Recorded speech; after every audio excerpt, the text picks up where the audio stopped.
What is up, guys? Today I'm gonna be reacting to Wannsee Entertainment.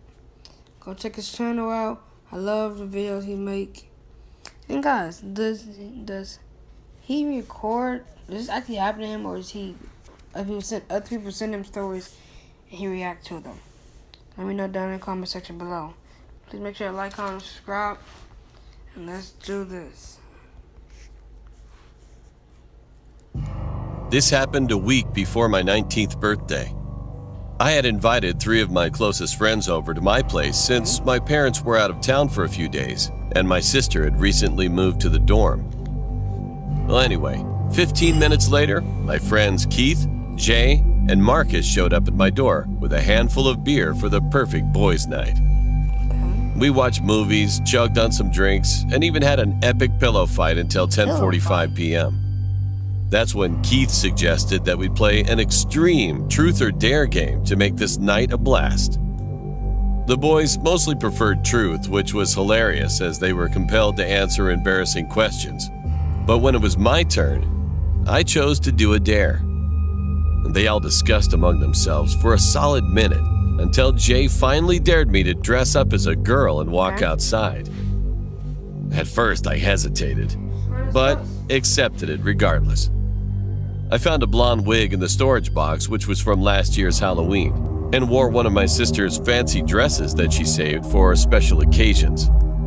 Then we went outside looking for some fellows to prank, and that's when the sight of a few guys smoking on their motorbikes caught my eye. They all looked like they were around in their mid-20s. I walked past them while my friends hid behind the bushes waiting for a reaction. Soon, I could tell that they were gazing at me. And when I glanced over to get a peek of them, I realized that they were all coming towards me. As they moved closer, one of them asked if I came here often and if he could get my phone number. Too bad, I'm a boy, loser. I started laughing frantically as I removed my wig. However, they didn't seem to like this prank, and I figured that was a huge mistake I had made. Suddenly, he pulled out a pocket knife and said that I was gonna pay for that awful prank. Panicked, I instinctively kicked his left leg, making a run for it, as I heard the others starting their bikes up to chase me. All of my friends who witnessed that moment immediately headed back to the house to call 911. Meanwhile, I was shaking with fear as I further advanced toward the main road. Unfortunately, those punks ganged up on me, blocking my path, and I was thrown to the rough surface by a strong push. The guy I had kicked in the leg earlier got off his bike and pulled out his knife once again, with the creepiest grin I've ever seen on his face. Do not ever prank on me, you bastard! When he was about to stab me while I was screaming, I noticed that he abruptly stopped midway. There was a loud police siren near us. The volume of the sirens got louder, and finally, they ditched me and ran away. I was laying on the road in pure shock. Luckily, I was rescued by my friends who had informed the police right on time. We never encountered those guys anymore around our town, nor did we ever play that stupid game after that. I cannot imagine what would have happened to me if the cops were even just a minute later. Okay. I don't know. You've been hurt in a car wreck? Call 4 and get the roar. Call 4 and get the roar. Okay. Let's try a new one. This one. I went on the wrong. I went in the wrong ride and I got killed. This is not about my story, but someone from my church, and he wanted to share his experience with anyone else. He's a 32-year-old man, and his pseudonym is Mark. He's a fairly big guy, and this situation took place when he was on his way home from work. He said that he had lost his phone 1 week before this whole situation happened, so he couldn't call and get any help during the story. It was quite late, around 11 p.m.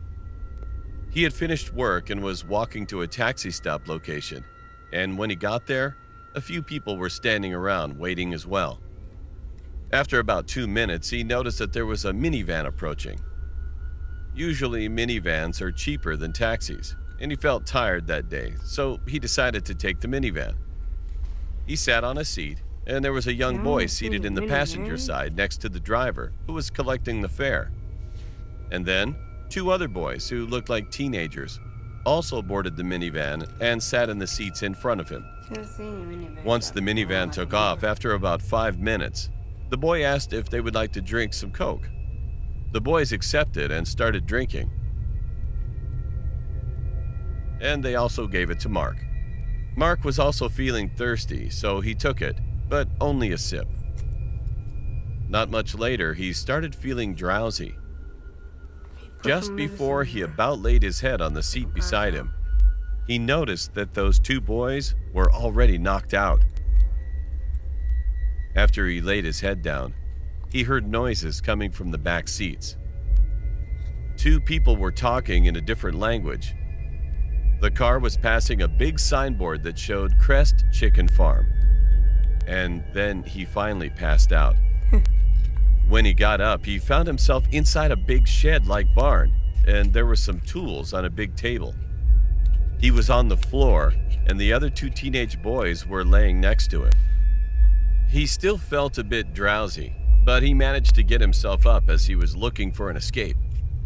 He saw that the two boys were still passed out, so he tried waking them, but they wouldn't budge.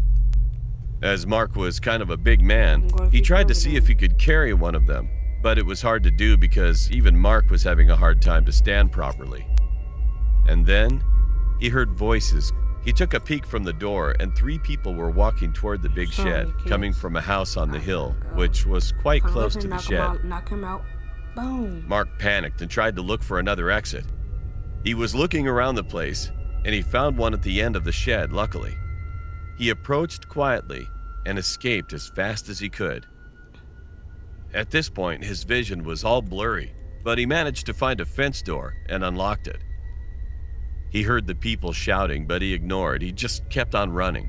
Wow. When he finally reached his house, it was early morning, around 5 a.m. His wife was up all night waiting for him and ran out the front door as soon as she saw him. He collapsed and slept for almost the whole day. When he woke up and finally got a chance to explain to his wife what had transpired that night, he remembered about the other 2 boys who were still there. Then he contacted the police immediately. He told the police about the road signs and a big billboard for Crest Chicken Farm and other things that he could remember. About 2 weeks after, there was a police report about how they found 2 teenage boys' bodies in a lake and advised that when they examined the bodies, all their organs were missing. Mark just stood in fear. And as the event was too traumatic for him, Mark had to quit a job for a while. It's crazy. I can't imagine that happening to me. But that's gonna be it for today's video. Hope you guys enjoyed. Make sure to like, comment, subscribe. I'm out. Black Lives Matter. Stay safe from COVID-19. I hope you enjoyed today's video.